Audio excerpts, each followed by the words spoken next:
Hello everyone.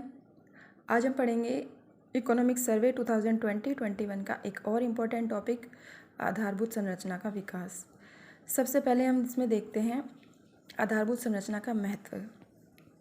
आधारभूत संरचना आर्थिक सुदृढ़ता का सूचक होती है, प्रत्यक्ष रूप से विकास को गति देती है और परोक्ष रूप से गरीबी उन्मूलन में सहायक होती है, क्योंकि इससे रोजगार के अवसर उपलब्ध होते हैं जिससे लोगों की आय में वृद्धि होती है।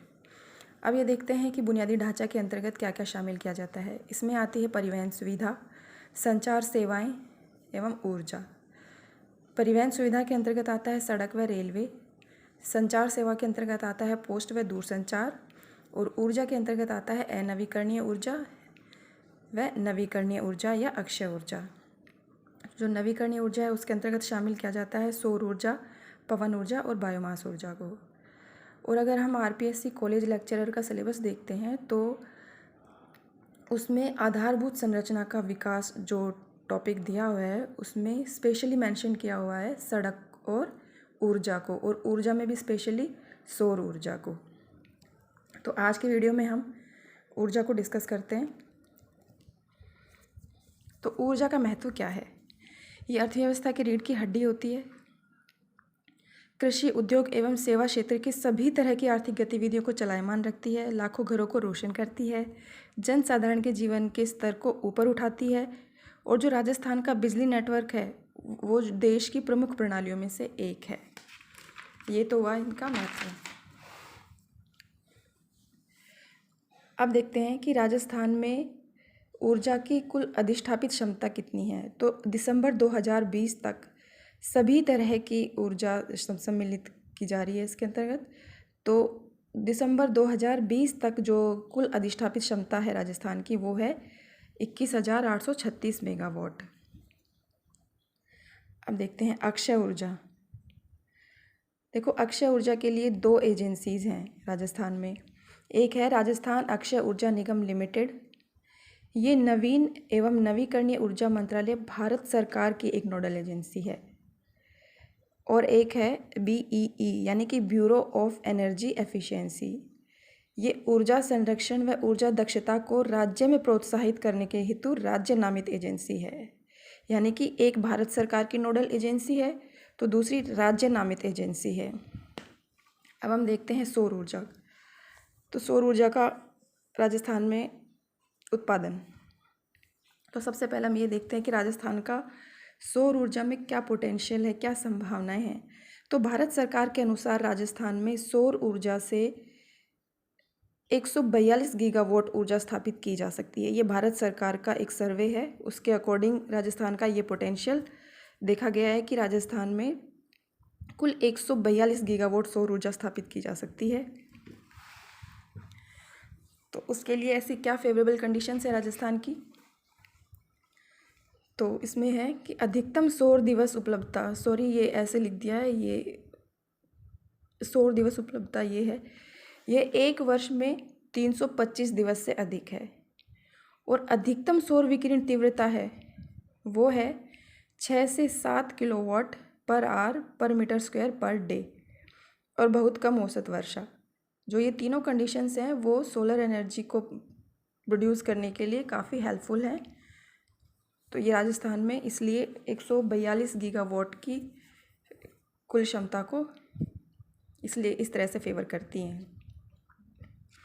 अगर हम राजस्थान में सौर ऊर्जा का उत्पादन देखें या फिर उसका पोटेंशियल देखें तो देखिए कि राजस्थान में दिसंबर 2020 तक 5002 मेगावाट क्षमता के सौर ऊर्जा संयंत्र स्थापित किए गए हैं। और उनसे जो अधिष्ठापित क्षमता यानी कि जो ऊर्जा प्राप्त की जा रही है वो है 2178 मेगावाट। तो ये बहुत इम्पोर्टेंट फैक्ट्स हैं जो एग्ज़ाम में डायरेक्टली पूछे जाते हैं। 5002 मेगावाट क्षमता के तो सौर ऊर्जा संयंत्र स्थापित किए गए हैं। और राज्य में सौर ऊर्जा की अधिष्ठापित क्षमता कितनी है? 2178 मेगावाट। तो इनको ध्यान से देखिएगा। और अब राजस्थान सरकार ने निवेशकों के अनुकूल राजस्थान सौर ऊर्जा नीति 2019 जारी की है। ये 18 दिसंबर 2019 से प्रभावी है। इसका जो टारगेट है वो है 2024-25 तक 30 गीगावाट सौर ऊर्जा की स्थापना करना, यानी सौर ऊर्जा प्रोड्यूस करना।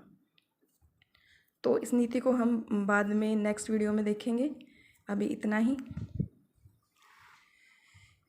अब देखते हैं राजस्थान में सोलर पार्क व मेगा सोलर पावर प्रोजेक्ट का विकास। तो राजस्थान में मेनली 4 सोलर पार्क का कार्य चल रहा है, जिसमें पहला है बड़ला जोधपुर सोलर पार्क। जो इसकी क्षमता है वो है 2245 मेगावाट। इसका कार्य पूर्ण हो चुका है, ये 4 फेजेस में कंप्लीट हुआ है, जिसमें से सिर्फ एक जो फर्स्ट फेज़ है वो राजस्थान सरकार के द्वारा कार्य पूर्ण किया गया है उसका। बाकी जो 3 फेजेस हैं उसका भारत सरकार की योजना है उसके तहत पूरा किया गया है। और जो बाकी 3 निर्माणाधीन जो सोलर पार्क है वो है फलोदी पोखरण सोलर पार्क। इसकी जो क्षमता है वो 750 मेगावाट की है। फतेहगढ़ फेज़ 1B इसकी 1500 मेगावाट की है क्षमता। और एक है नौक सोलर पार्क, इसकी है 925 मेगावाट। और ध्यान देने की बात यह है कि जो ये तीनों निर्माणाधीन प्रोजेक्ट हैं वो भारत सरकार की योजना के तहत निर्माण हो रहा है इनका।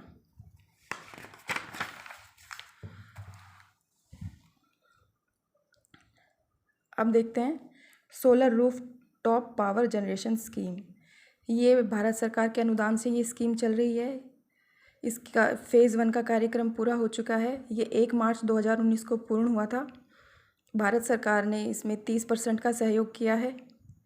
और इसके तहत इसके फर्स्ट फेज़ के तहत 36 मेगावाट क्षमता के रूफ टॉप संयंत्रों की स्थापना की गई है। जो ये सेकंड फेज़ है उसके दिशा निर्देश भारत सरकार की तरफ से 20 अगस्त 2019 को जारी किए गए थे। इसके तहत जो राज्य के वितरण निगम हैं उनको भारत सरकार के द्वारा कुल 45 मेगावाट का लक्ष्य आवंटित किया गया था। और जो इस फेज़ का जो क्रियान्वयन किया जा रहा है वो अक्षय ऊर्जा निगम के द्वारा किया जा रहा है। इसमें क्या किया गया है कि घरेलू व आवासीय क्षेत्र के लिए जो केंद्रीय अनुदान को पुनर्गठित किया गया है। इसको देखते हैं। देखो, आवासीय क्षेत्र में जो संयंत्र स्थापित की क्षमता है, यानी कि आवासीय क्षेत्र में 3 किलोवाट तक जो ऊर्जा क्षमता है, संयंत्र की क्षमता है, उसके लिए केंद्र का अनुदान रहेगा 40%। और 3 किलोवाट से जो अधिक है उसके लिए 20% अनुदान रहेगा। और ये क्या है, ग्रुप हाउसिंग सोसाइटी या फिर रेजिडेंशियल वेलफेयर एसोसिएशन, उसके लिए 500 किलोवाट तक का जो प्रोजेक्ट रहेगा उसके लिए केंद्र का अनुदान 20% रहेगा। तो ये स्कीम भी काफ़ी इम्पोर्टेंट है क्योंकि भारत सरकार के अनुदान से चल रही है। अब देखते हैं अक्षय ऊर्जा सर्विस कंपनी यानी कि रेस्को मोड पर सोलर रूफटॉप योजना। ये क्या योजना है? इसमें क्या है कि राजकीय भवनों पर नेट मीटरिंग प्रणाली के तहत रूफटॉप पावर संयंत्र स्थापित करना है। इसके तहत राजस्थान अक्षय ऊर्जा लिमिटेड कंपनी के द्वारा कोई 2 फर्म का को 14 मेगावाट क्षमता का आवंटन किया गया है। इसमें क्या है कि जितने भी राजकीय भवन हैं उनके ऊपर रूफटॉप संयंत्र स्थापित करने की योजना है। तो ये भी इम्पोर्टेंट है। अब देखते हैं पवन ऊर्जा यानी कि विंड एनर्जी। तो राजस्थान में क्या संभावना है, क्या पोटेंशियल है इसका पवन ऊर्जा का?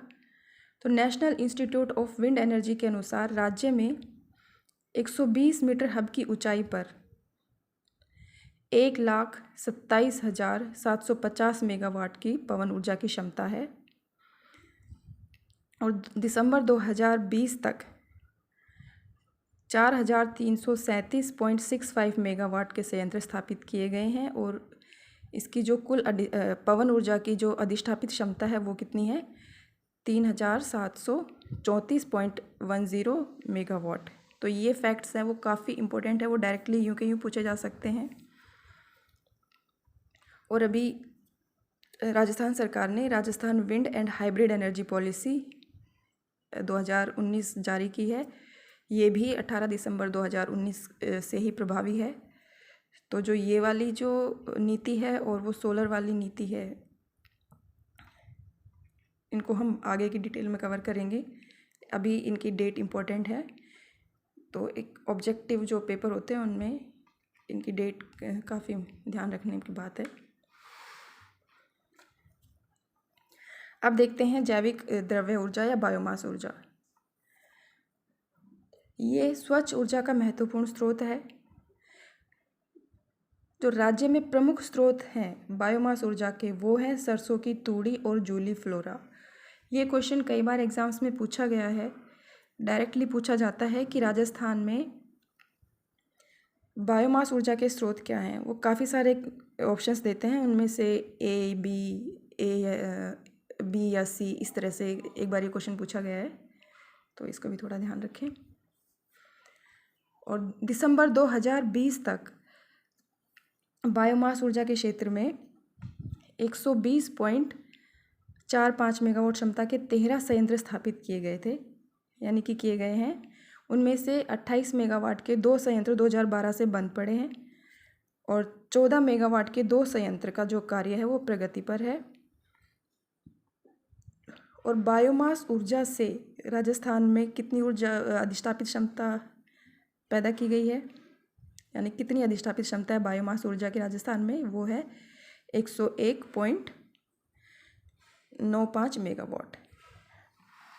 तो एक बार इनकी संयंत्र स्थापित क्षमता और अधिष्ठापित क्षमता को दोबारा से एक बार रिकॉल करते हैं। देखिए, सौर ऊर्जा की संयंत्र स्थापित क्षमता है 5002 मेगावाट और अधिष्ठापित क्षमता है 2178.10 मेगावाट।